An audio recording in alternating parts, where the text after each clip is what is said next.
ಕನ್ನಡಕ್ಕೆ ಸ್ವಾಗತ.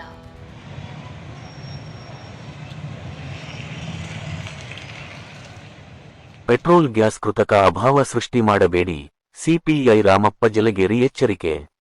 ಅರಬ್ಬ ರಾಷ್ಟ್ರಗಳಲ್ಲಿ ನಡೆಯುತ್ತಿರುವ ಯುದ್ಧ ಪರಿಸ್ಥಿತಿಯನ್ನು ನೆಪ ಮಾಡಿಕೊಂಡು ಪೆಟ್ರೋಲ್ ಹಾಗೂ ಅಡುಗೆ ಅನಿಲದ ಕೃತಕ ಅಭಾವ ಸೃಷ್ಟಿ ಮಾಡಬಾರದು ಎಂದು ಮಸ್ಕಿ ಸಿಪಿಐ ರಾಮಪ್ಪ ಜಲಗೇರಿ ಎಚ್ಚರಿಕೆ ನೀಡಿದರು. ಭಾನುವಾರ ಲಿಂಗಸುಗೂರು ತಾಲೂಕಿನ ಮುದಗಲ್ ಪಟ್ಟಣದ ಪೊಲೀಸ್ ಠಾಣೆಯಲ್ಲಿ ಪೆಟ್ರೋಲ್ ಬಂಕ್ ಮಾಲೀಕರು ಮತ್ತು ಅಡುಗೆ ಅನಿಲ ವಿತರಕರ ಸಭೆಯ ಅಧ್ಯಕ್ಷತೆ ವಹಿಸಿ ಅವರು ಮಾತನಾಡಿದರು.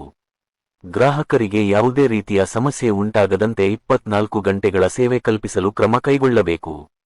ಊಹಾಪೋಹಗಳಿಗೆ ಮನ್ನಣೆ ನೀಡದೆ ಸರಬರಾಜು ವ್ಯವಸ್ಥೆಯನ್ನು ಸಮರ್ಪಕವಾಗಿ ನಿರ್ವಹಿಸಬೇಕು ಎಂದು ಸೂಚಿಸಿದರು. ಯಾವುದೇ ಕಾರಣಕ್ಕೂ ಪೆಟ್ರೋಲ್ ಅಥವಾ ಅನಿಲವನ್ನು ಕಾಳಸಂತೆಯಲ್ಲಿ ಮಾರಾಟ ಮಾಡಬಾರದು. ಗ್ರಾಹಕರೊಂದಿಗೆ ವಾದವಿವಾದ ಅಥವಾ ಗಲಾಟೆ ನಡೆಯದಂತೆ ಸಿಬ್ಬಂದಿಗೆ ಸೂಚನೆ ನೀಡಬೇಕು. ಅಹಿತಕರ ಘಟನೆಗಳು ಸಂಭವಿಸಿದರೆ ತಕ್ಷಣವೇ ಪೊಲೀಸ್ ಠಾಣೆಗೆ ಮಾಹಿತಿ ನೀಡುವಂತೆ ಹೇಳಿದರು. ಸಭೆಯಲ್ಲಿ PSI Venkatesha Madagiri, petrol bunk ಮಾಲಕರು, ಸಿಬ್ಬಂದಿಗಳಾದ ಶಿವಪ್ರಕಾಶ ರಾಘವೇಂದ್ರ ಜಲ್ಲಿ, ಹುಲ್ಲೇಶ ಕಟ್ಟಿಮನಿ, ಹನುಮಂತ ಯರದಿಹಾಳ, ಎನ್ಟಿ ನಾಯ್ಕ್, ಸುನಿಲಗೌಡ, ರಾಘವೇಂದ್ರ ಸೇರಿದಂತೆ ಹಲವರು ಉಪಸ್ಥಿತರಿದ್ದರು. Bureau report, Vikas news Kannada.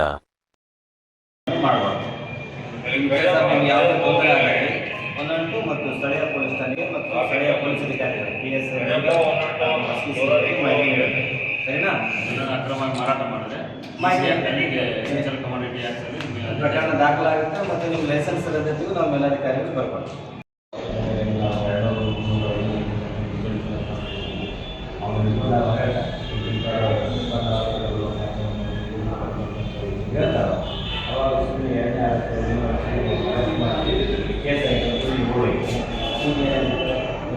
ನಿಮ್ಮಂತರ ನಾವು ಕೊಡ್ತೀವಿ ಸರ್. ಮೊದಲ ನಮ್ಮ ಇಂಟ್ರೆಸ್ಟ್ನಾಗೆಲ್ಲ ನಮ್ಮ ಸ್ಟಾಕ್ ಎಲ್ಲ ಹೆಮ್ಮೆ ಹೇಳಕ್ಕೆ ಗ್ಯಾಸ್ನಾಗ ಹೇಳ್ತಾರೆ, ಗ್ಯಾಸ್ LPG ಗ್ಯಾಸ್ ನೀವು ಅದನ್ನ ನೀವು ಎಷ್ಟು ತಗೋಬೋದು?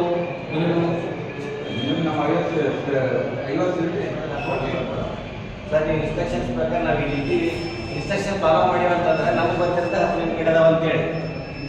ಈಗ ನಿಮ್ಮ ನೀವು ಕಂಪ್ಲೇಂಟ್ ಮಾಡಿ.